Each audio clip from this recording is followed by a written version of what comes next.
Violence in Ukraine, a famine in Yemen, a crisis in Darfur's regime. Tonight on NPR, we're going to be building worlds with our friends. We have Walter Kunkel and Morgan Chessman here on the show, 30-Minute Worlds. Hello, it's so great for you to have me. It's a pleasure that's truthfully greater every time I go into this bit, which I realize we've done before, pretending that we're NPR or that we have anything important to say. It's so great that while other things are happening that are important, we can fuck off and do bullshit in this dumb podcast. I agree. You know, a lot of people I talk to about world building are like, your world building, there's this kind of ideal behind it where it's a flight of fancy and it's completely unproductive. And for me, that's the only takeaway to world building. It's fun and it's unproductive. But then it also has to like pay lip service to real world conflicts or issues. It's like, no, you literally should never do that. Stop.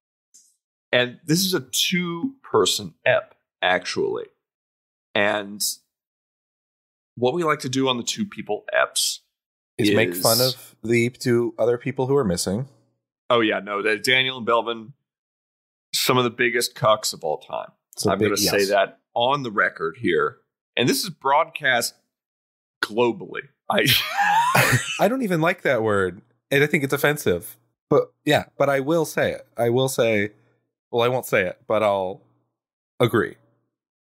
Thank you. And can we actually narrow in on how funny this is that we are broadcast globally, that you can listen to us in any country? It doesn't matter unless your government has disconnected your state internet from the rest of the world. You can download us and listen to us to your heart's desire. That's true. Fat lot of good that'll do you. The other thing we do on the 2-man episodes, apart from making fun of the 2 hosts who weren't here, is we kind of play it fast and loose with the prompts. Chessman, you came into this studio. We do have a full production studio. That's true. You came into the studio today. You pushed several interns out of the way, several key grips and production assistants. You jostled past them because you had an idea. What is that idea? I feel like you're deflecting because what you said was that you would have the idea. However, I do have an idea, so this is still fine. And also, I have a twist on your idea. Yeah, okay. You did definitely do that. Notorious for your behavior on set at the podcast. Incorrigible, really. If I paid them, they would be mad. It's okay. Did you watch Stargate growing up? No, I actually have no idea what that is. I'm being serious here. I have no clue what Stargate is. Okay. Well, Stargate is, I guess you call it sort of like a Monster of the Week type show. It was on the Sci-Fi Channel, where like every week, like a team of people, I guess they were military, technically Air Force, would go through this like magical portal that was a piece of ancient technology to a different planet in their galaxy, and there'd be like it's a little like Star Trek, where Star Trek they would travel to another world. There's a big portal, right? So that's the sort of the twist, is that one, unlike Star Trek, it's not super far in the future. So we're dealing with modern day technology against like ancient technology and frankly magic. There's a lot of magic in the show. I think they try to play it off as ancient technology, but it's clearly not. It's fucking people like leave their bodies and ascend and turn into like force ghosts essentially. So it's like there's magic. I gotcha. This may be the longest you've ever been allowed to talk on the show without being interrupted. Are you cognizant of that? I know. Well, it's because I'm not talking about science bullshit. You're right. You're talking about hard fiction, which we love here. Absolutely. So I kind of wanted to do. I have a plan to run a D&D game, or maybe some other system. It's set in this sort of world where like you are like on one planet, and you discover a gate like this, and use that as a method to flesh out the rest of this galaxy. Okay. My twist on this, because it looks like you have a pretty solid idea. Well, what's unique about this as opposed to Stargate? What sets this apart? Well, this the thing is that Stargate, I don't necessarily want to run a game with the trappings of Stargate in general. Like whatever those might be. Well, like it's modern day. It's very heavily militarized, and like they love the Air Force on Stargate, which makes sense. I think they had partially funded the show or something. I'm not totally sure. Awesome. Respect. No, they don't like other branches of government, which is hilarious. They just like the Air Force. But so it wouldn't be. I'm not married to the modern stuff. I'm not even really married to sci-fi. Like I could go fantasy on this. Hang on, I got an idea for you, and I just hit upon it now, and it's brilliant. Actually, what if it's called Seagate, and it's very heavily Navy funded? Actually, okay. And these gates exist in the middle of the ocean. So there's already a logistics issue with getting to them. Interesting. And they deposit you onto the oceans of other worlds. Okay. This is good. This is good. Yeah, I kind of want to lean into this. Yeah, this is good. You can still explore other worlds, but you're kind of in an ocean medium for a large part of the game. True. Can other things come through the gate that's on the hub world? The way that it works is generally like if you dial, the way it works in Stargate at least, is that when you dial, you have to know the coordinates basically. And then you dial up a location and then you go there. Using sort of like an astrolabe, perhaps, or magical seafaring symbol. You could do that. Yeah. If these Stargates were in Stargate, they were made in like as part of a network. So there was like there was a device that was just there's like basically a keyboard to punch in your location, your destination.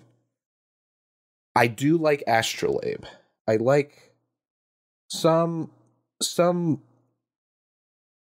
other method of, because this is like, what does the gate look like in the middle of the ocean? I think it's like a region of space, and you can only tell that you're in it at night, and there's kind of like weird light phenomena over this part of the sea that you can see if you're in it. Because it's not like a big arch in the middle of the ocean. I think that's a bit lame, frankly. Okay. You could have a bunch of worlds that are globe worlds. They have air, they have an atmosphere, right? Mm-hmm. And then outside of this atmosphere of air, there's water. There is a life sea, or like a star sea instead of space. And there's air for us to breathe on. But what these little spots in the middle of planets let you do is they let you actually traverse the wider sea. That doesn't make a lot of sense, because ships would still have to sail on the surface of it. I don't know how I like that. I kind of like, because the visual that I like is actually more of like a whirlpool.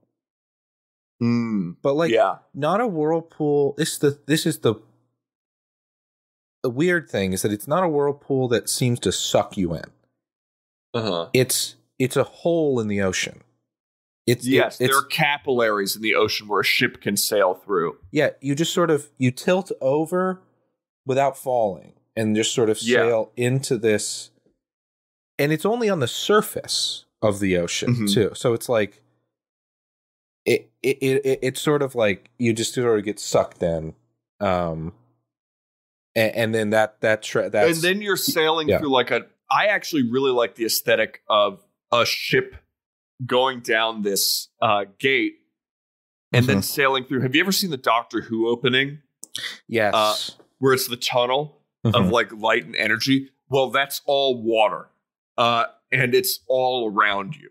And you're sailing through a navigable, like a bloodstream that your ship is like floating through. And there's all this detritus. There's like dead ships, like sea hulks, weird life that lives down here in the like sea between seas. Beautiful. Yes, absolutely. Okay, then. So now we have, so you go out into the middle of the ocean in a ship. You slip down into this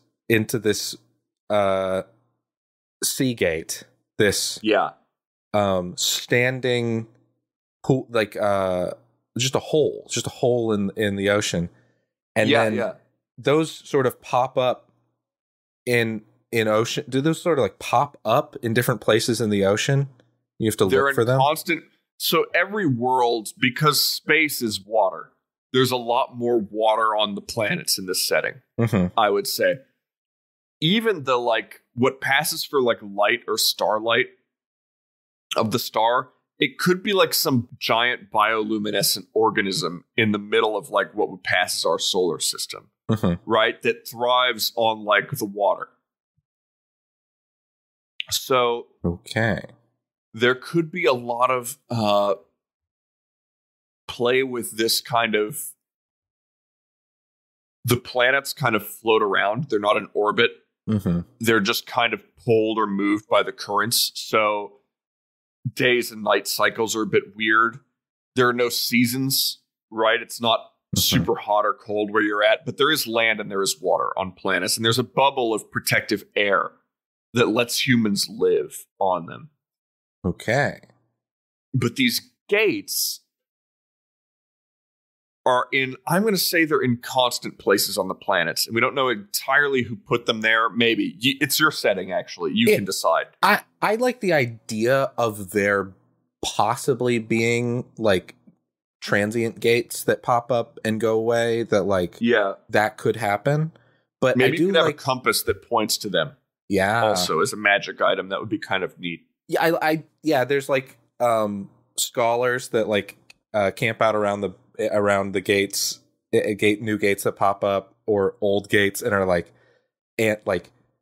testing them to make sure that they're going to stay open long enough to explore, and that kind of thing. But there definitely is a constant gate, because like there's at least one constant gate that is on this planet, on this core planet that I envision. And they send expeditions down into it to brave its depths. I like this. Yeah. I also like the idea that they maybe aren't able to do it initially, but they slowly learn how this really like Seagate transport network works. Yeah, this is really interesting because it's a maritime space setting. It allows for a lot of thematic trade between worlds of like spices and other shit that other worlds don't have.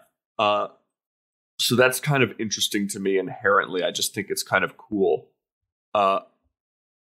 What I will say is that I think it would be neat, and this is just a hunch I have, that there was a race that made the gates, and they're still around, but they're not as powerful as they once were. And they made the gates to advance their solar system spanning empire, their trade network that they wanted to set up. Yes. And then things politically didn't play out for them. And they're still around. You can go visit their planet, and they're super butthurt about other people using the gates that they made. They're like They're still their major city is like completely in ruins. They have like a Maybe, Rome. yeah. They were like the first seafarers. Yeah. And they're like a Carthaginian kind of culture. And let's make them a race of like biblical giants, because I think that's cool. Yeah. Oh. They have huge ass Hulk ships, basically. So that's why the gates are so big. That's why the gates are so big. And it's also, they didn't really know it. They're good seafarers, but they're not actually cut out to use the gates effectively, because they need so much food to sustain themselves for these long voyages. Huh. They hadn't really cracked the code on how to preserve all that food. And that was kind of the downfall of this entire plan. They had great magical power when it came to making the gates, but they don't know how to like salt meats or like cure them, basically. It's to preserve enough food for their like giant sailors. Their boats just aren't big enough to transport the supplies they need. You need like actual human-sized races, and that's about where sailing caps out. This is like their one technology. Like they've got it was the gates, and yeah. It's like architecture, boats, and these gates, and then the rest of it like huge medical naval practices and that kind of shit. They're a huge naval power on their like home planet.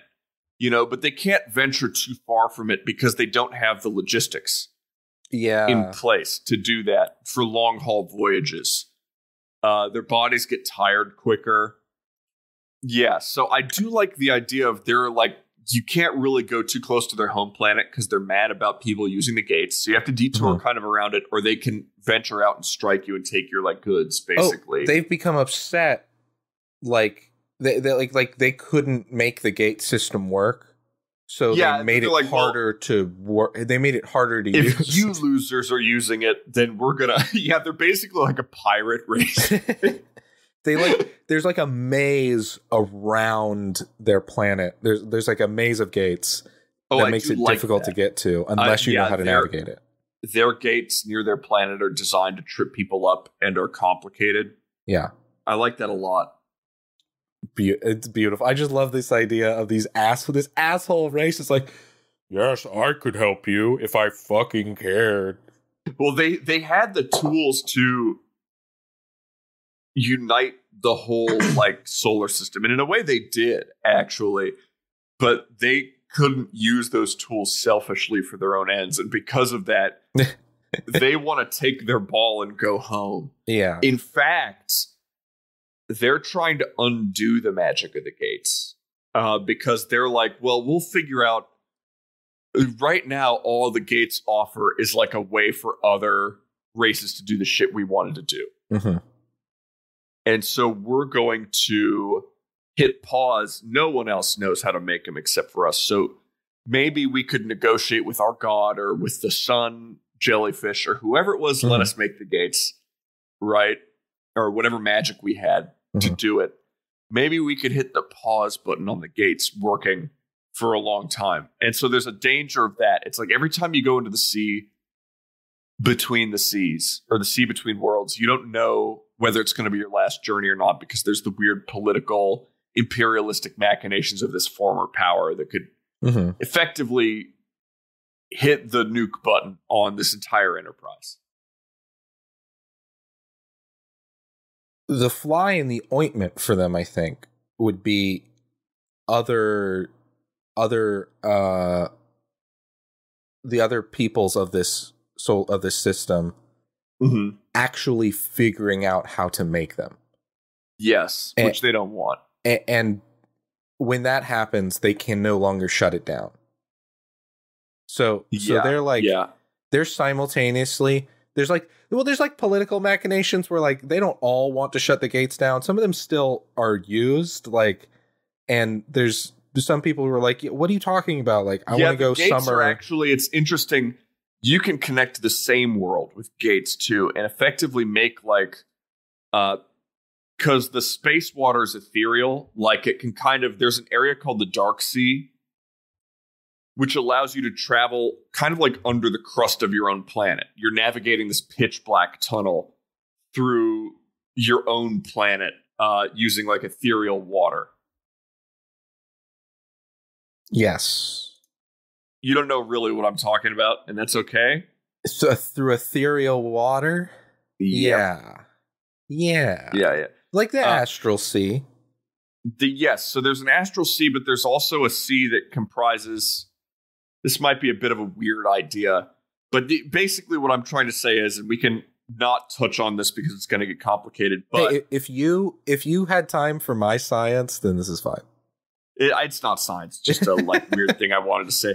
You can connect areas of your own planet with the astral sea and potentially get there faster because you don't have to take into account things like weather or the curvature of the Earth or weird zoning laws, right? Around this one maritime port. Right. And maybe you have this ability on a ship. Yeah. And this is what I'm envisioning, is that there's two ways to travel this sea. Is that there's these gates that have been set up, and then maybe you can make temporary holes, but say you make that temporary hole you create a bubble essentially. And you just the ship is there, and then suddenly the sea drops away from under it, and it just slips into the astral sea, and the water just rushes up where it was, and it's gone. I like that a lot. Like a jump, like a jumping. It's this is the two different kinds of star travel methods. There's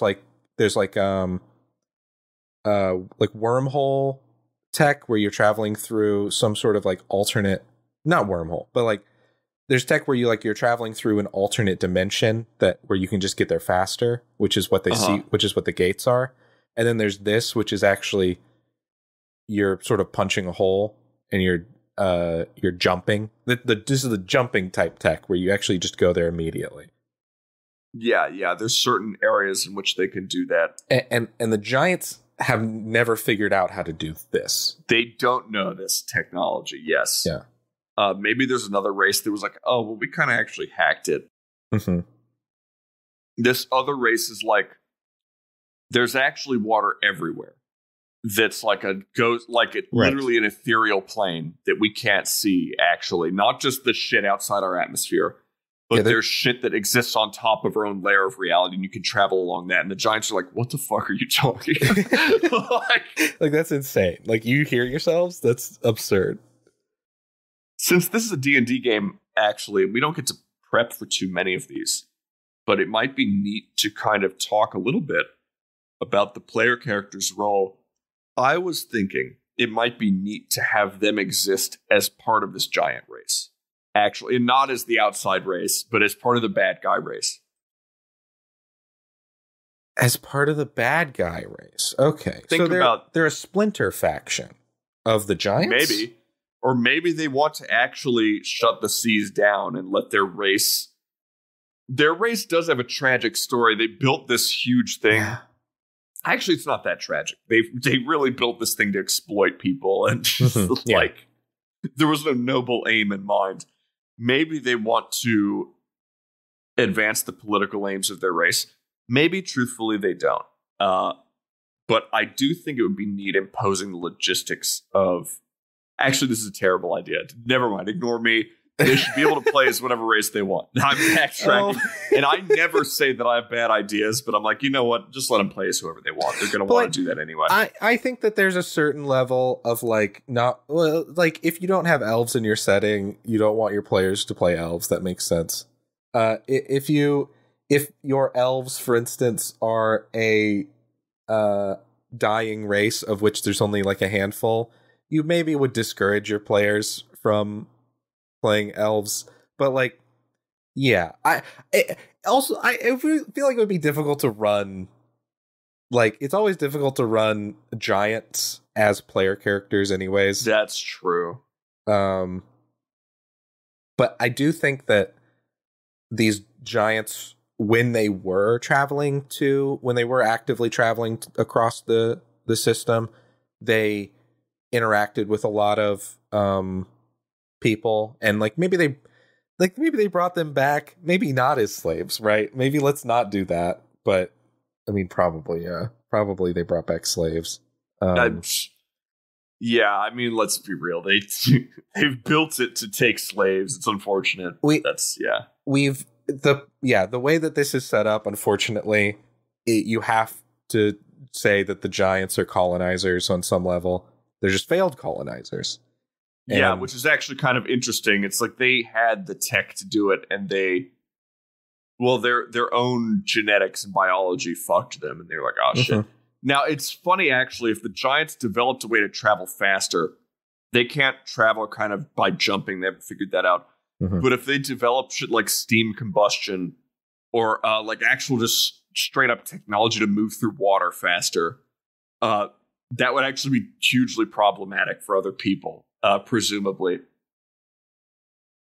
I do like that this is... Because they are the best fighters in the setting, bar none. They kind of have like a militaristic bent, and they're of course also giants, so it's like, all right. Yeah, just one of them would be terrifying. And if they had this sort of industrial revolution I guess, to develop like, I guess you call it mundanes technologies. Yeah. They would be absolutely terrifying. So I like the idea that in order to thwart that, there's a group that is trying to shut down the Seagate network in order to like stop them from meddling in the basically taking over the solar system through superior technology. Yeah, I kind of also think too that like we wouldn't know really of industrial revolutions. No one anticipates an industrial revolution in a setting until it happens. No one thinks like, oh, well, if the giants develop steam combustion, they'll be unstoppable. Everyone's like, what's steam combustion? That's really the attitude that they would actually have in regards to, because you can't predict an industrial revolution happening. It's something that always catches people unawares, or caught us unaware, at least in our own reality. Oh, yeah. But there could be people who want to shut down the gates for other reasons. True.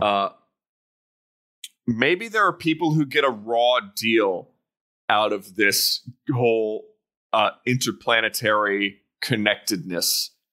There are certain other factions, perhaps you could say dictatorial factions, that want to restrict access to the flow of goods or information. Well, yeah, people who would want to be against it would be anyone who wants to maintain control apart from the giants, and also anyone who is being sort of exploited, would be exploited by the giants. Anyone who kind of had a good deal on their home system and then the gates shook everything up. Now they're like, okay, we got to deal with this factor. Because I think the way that the giants interact with the other worlds, the main way that they interact with them, is that a bunch of them will just show up, raid your planet, and then leave. The sea giants are like an incredibly pervasive and like existential threat, especially if you live close to them, or if your planet drifts closer to them in the current of the world sea. Which you can see kind of, since the sun doesn't work like a normal sun, it's like a bioluminescent god of some kind. And space isn't like black. You can kind of see other planets in the clear water of space. Like you can look up and see when you're close to another planet. Be like, it's probably bad. Like it's... Okay. So you actually... Okay. It looks very cool. Space is kind of a atmosphere blue a little bit. Yeah. There's a blue tint to all light. Yeah. And what's actually devastating, these planets are surrounded by an atmosphere, which is an air bubble. Like they're pieces of particle in a piece in water. But you could pop that bubble, theoretically, with a strong enough force, and no one's created one yet.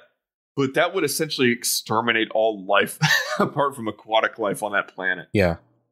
I think the idea of a bubble is just like the surface of, like, if you put air in water or water in air, it's just the surface that forms. So if you just push a lot of water into an air bubble, it caves and it starts to change shape, and just like a wave passes over the entire planet, and the water and the air just gets cast out into space. Scarily enough happened to like a planet in the past also, so people are aware that it can happen. They're like, atmospheric collapse is a thing that like newspapers write about. It's like, are we in danger? Well, there are planets that are entirely underwater, and there are air bubbles trapped like underground, maybe. Oh, that's cool. So you can sail to them if you have a vessel that can traverse underwater, right? And you can find these air bubbles and set up bases of operation, little pieces of the atmosphere still clinging to that planet. And you can plumb the planet for its riches. I really like this setting, actually, a whole lot. it's really cool. It's so cool. And now I'm glad I actually got to what it originally started as a meme idea, eventually became like a really nice setting. And that's always fun to do with these. I'm glad that we went from Stargate to this. Yeah, because Yes, the water space is really interesting to play around in. Yeah. Well, folks, that's our show. If you like this episode, you can subscribe to us to get more episodes every other Saturday. Go ahead and write us a review on iTunes. It really helps us out. Our art is courtesy of the talented, wonderful Shell Tor at Jovial Paradox on Twitter. You can tweet at us too at LoreLads, or send us spirited hate mail at 30minuteworlds@gmail.com. Thanks for listening, and as always, happy world building.